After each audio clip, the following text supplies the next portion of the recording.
اعوذ باللہ من الشیطان الرجیم، بسم اللہ الرحمن الرحیم۔ شروع اللہ کے نام سے جو بڑا مہربان نہایت رحم والا ہے۔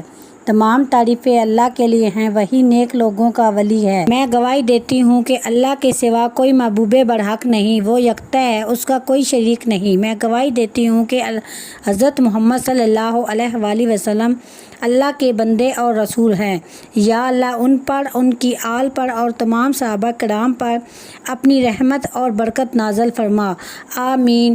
السلام علیکم میری پیاری بہن بھائیوں، میں امید کرتی ہوں آپ جہاں بھی ہوں گے خیر و عافیت سے ہوں گے اور اللہ پاک کے فضل و کرم سے ہوں گے، اور میں دعا گو ہوں کہ اللہ پاک آپ کو صحت اور سلامتی کے ساتھ، پیار و محبت کے ساتھ، خوشیوں والی اور اتفاق والی اور اتحاد والی زندگی عطا فرمائے، آمین۔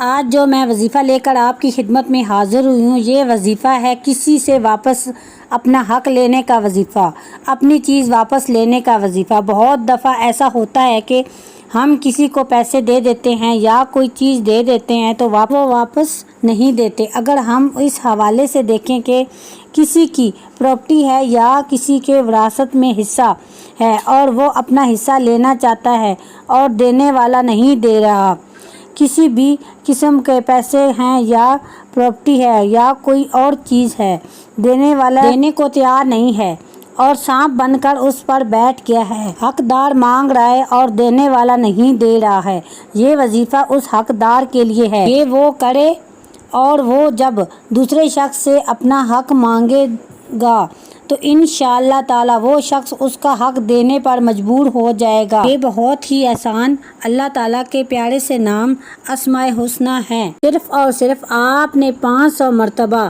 دن بھر میں کسی بھی وقت آپ وقت مقرر کر لیں، اول و آخر 11 مرتبہ آپ نے درود شریف پڑھنا ہے۔ اس کے بعد آپ نے یہ نام پڑھنے ہیں، یا صبوح، یا قدوس، یا غفور، یا ودود۔ یہ 1 مرتبہ ہو گیا۔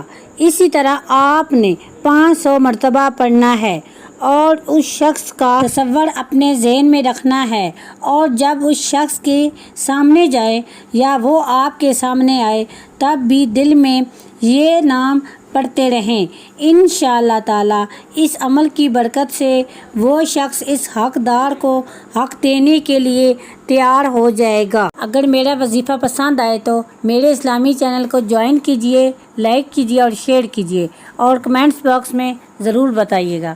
اسی کے ساتھ میں آپ سے اجازت چاہتی ہوں، ملوں ایک نئے وظیفے کے ساتھ، تب تک کے لیے اللہ حافظ، السلام۔